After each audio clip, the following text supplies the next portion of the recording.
Hello friends, welcome to अगली beauty episode 22। Episode 21 तक की वीडियोस मैंने ऑलरेडी अपलोड कर दी हैं, जिसका लिंक आपको डिस्क्रिप्शन बॉक्स में मिल जाएगा। सो आगे हम देखते हैं मैंगुई का डेटा लीक होने के बाद से उसका कोई भी पता नहीं चल पाता है, जिस वजह से शियाओमू परेशान होकर उसे ढूंढने जाने की कोशिश करती है, लेकिन उसके डैड उसे मना करके स्टॉप कर देते हैं कि रात काफी ज्यादा हो गई है, तुम्हारे लिए ये डेंजरस हो सकता है। लेकिन शियाओमू फिर भी जिद करती है कि मैं जाऊंगी। तो चैनमो उसके डैड से कहता है डोंट वरी, मैं भी इसके साथ चला जाता हूँ। तो उसके डैड शियाओमू से कहते हैं ठीक है, चैनमो को भी अपने साथ लेके जाओ, जिससे शियाओमू ज्यादा खुश नहीं दिखती। इधर सॉन्ग से भी मैंगुई के लिए वरीड होता है, जो कि उसकी कॉल नहीं उठा रही, तो वो खुद उसे ढूंढने जा रहा होता है। लेकिन तभी डायरेक्टर जियांग वहां आ जाते हैं एंड पूछते हैं इतनी जल्दी में कहाँ जा रही हो। तो वो कहता है एक अपॉइंटमेंट है, लेकिन वो उसे स्ट्रिक्टली स्टॉप कर देते हैं एंड उसे उसके घर जाने को बोलते हैं। इधर मैंगुई को वहीं कार में दिखाया जाता है, जो काफी डरी और घबराई हुई होती है एंड जैसे ही कार से बाहर निकलती है काफी सारी मीडिया वहाँ होती है एंड उसकी पिक्स लेने लगती है। तो वो भाग ही रही होती है कि तभी सीन चेंज होकर एक हॉल का दिखाया जाता है एंड वही मास्क मैन फिर उसके सामने बैठा होता है। तभी सॉन्ग सी भी वहाँ एंटर होता है, तो वो सॉन्ग सी को उसे बचाने के लिए कहती है, लेकिन वो कहता है कौन हो तुम, एंड गायब हो जाता है। तो वो उसके पीछे जाती है एंड तभी सीन चेंज होकर उसके पेरेंट्स के घर कनाडा में स्टॉप होता है। हाँ, वो देखती है कि शियाओमो ने अपनी जगह उससे वापस ले ली है। तो मैंगुई उन्हें ये बताने की कोशिश करती है कि वो आपकी बेटी नहीं, मैं आपकी बेटी हूँ, लेकिन कोई भी उसकी नहीं सुनता। तो वो काफी शॉक होकर नींद से उठती है एंड पता चलता है कि ये उसका ड्रीम था। देन वो रोने लगती है। इधर सॉन्ग सी मैंगुई को ढूंढने जा रहा होता है, लेकिन उसके पेरेंट्स उसे स्टॉप कर देते हैं कि तुम मैंगुई की वजह से अपना करियर बर्बाद मत करो, तुम्हें उसके मैटर में इन्वॉल्व होने की जरूरत नहीं है। लेकिन वो कहता है वो मेरे लिए सब कुछ है, मुझे पता है मेरे लिए क्या सही है और क्या गलत, मैं खुद निपट लूंगा। एंड जा ही रहा होता है कि उसके डैड उसे फिर रोकते हैं, लेकिन वो कहता है मुझे आपकी जैसी लाइफ नहीं चाहिए जिसमें सब कुछ कॉम्प्रोमाइज करना पड़े, मैं अपनी लाइफ में खुशियाँ चाहता हूँ और मेरी खुशी याओ मैंगुई में है।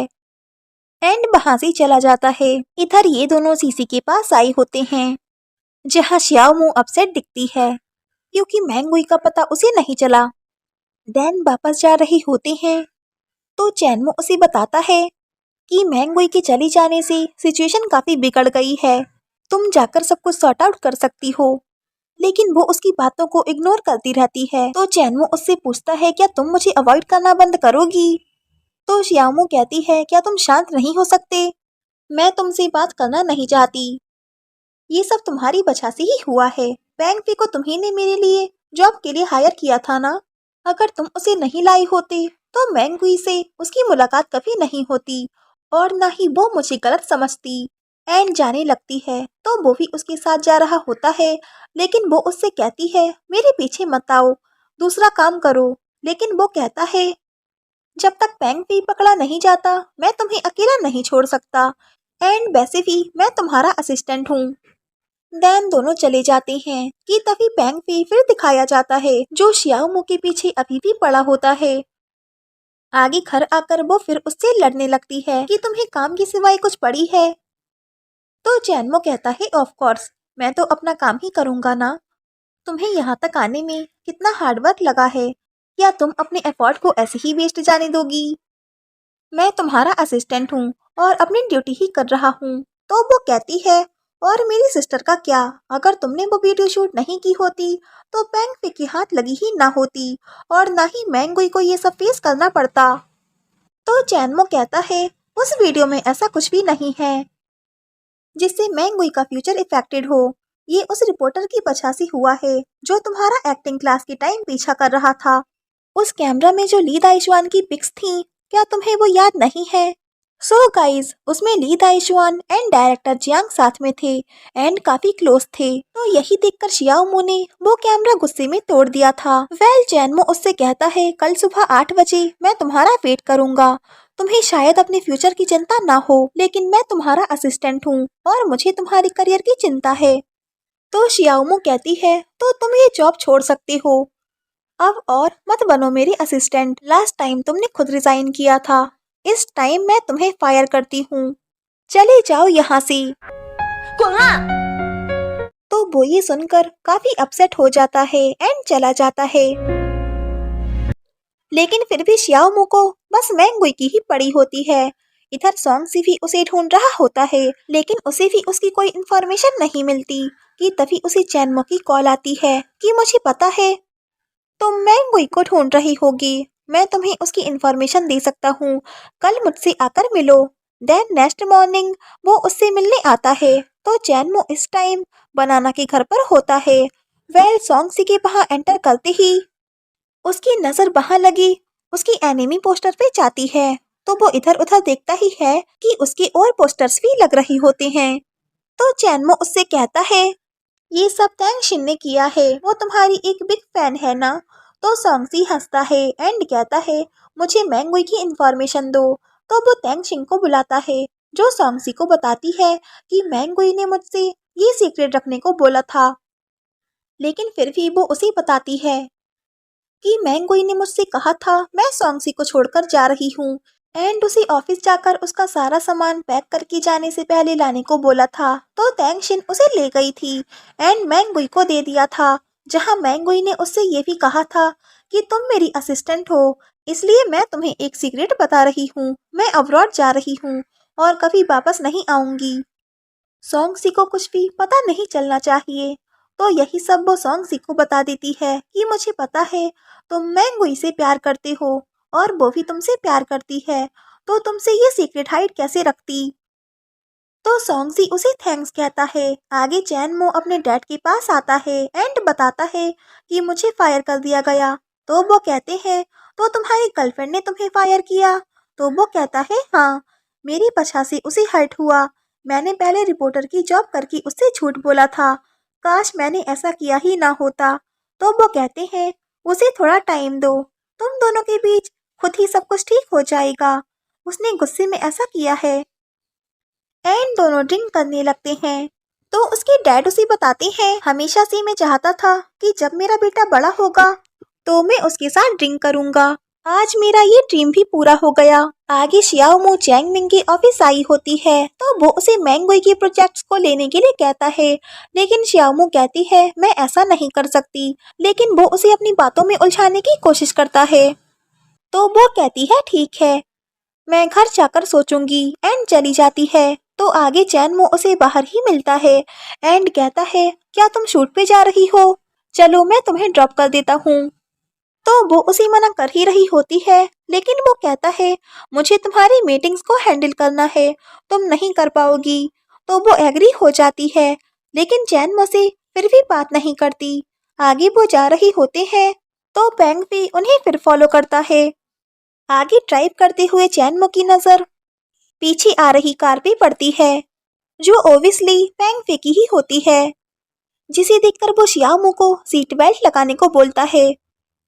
आगे टर्निंग पॉइंट पे उसकी कार दूसरी साइड मुड़ जाती है एंड चैनमो भी देखता है कि उसकी कार कहाँ गायब हो गई।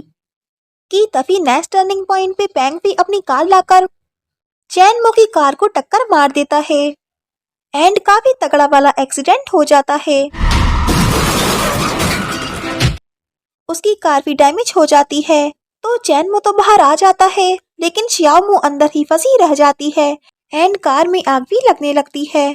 तो चैनमो को अपनी मॉम वाला एक्सीडेंट याद आ जाता है एंड शियाओमू को बचाने आता है। उसे फायर से डर लगता है, लेकिन फिर भी वो उसकी हेल्प करने आता है एंड तभी पैंग पे भी वहाँ हीरो बनने आ जाता है।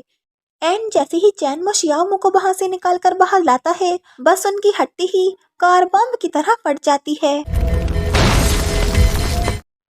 देन चैनमो वहीं बेहोश हो जाता है एंड ड्रीम में खो जाता है, जहाँ उसकी मॉम उससे कहती है मुझे तुम पे प्राउड है कि तुमने शियाओमू को बचा लिया। सो गाइस, इस एक्सीडेंट की वजह से चैनमो का फायर फोबिया भी ठीक हो जाता है। आगे उसकी आंखें खुलती हैं तो वो हॉस्पिटल में होते हैं, जहाँ शियाओमू उसे सॉरी कहती है कि तुम्हारी कोई गलती नहीं थी, फिर भी मैंने तुम्हें ब्लेम दिया। तो वो कहता है कोई नहीं, वेल वो उसे बताती है कि तुम्हारी डैड तुम्हें देखने आए थे, वो तुम्हारे लिए काफी वरीड थे और डॉक्टर से रो रो के रिक्वेस्ट कर रहे थे कि वो तुम्हें सेव कर लें। तो चैनमो पूछता है उन्हें कैसे पता चला कि मैं यहाँ एडमिट हूँ। तो वो कहती है क्योंकि वो भी यहाँ एडमिट है। तो ये सुनकर वो शॉक होता है। आगे चैनमो चेक करने आता है तो वो कॉल पे उसी के बारे में बात करते हैं कि चैनमो के लिए बेस्ट से बेस्ट डॉक्टर प्रोवाइड करो और उसे ये पता ना चले कि मैंने किया है। तभी उनकी नज़र भी चैनमो पे पड़ जाती है तो वो बात चेंज कर देते हैं एंड तभी वहाँ बनाना भी आ जाता है। तो चैनमो कहता है आपकी इससे कब बात हुई। आगे बैंक भी जेल की सजा काट रहा होता है एंड शियाओमो उससे मिलने आती है और पूछती है तुमने मेरी सिस्टर का एक्सीडेंट क्यों किया था और मुझे कब से फॉलो कर रहे थे।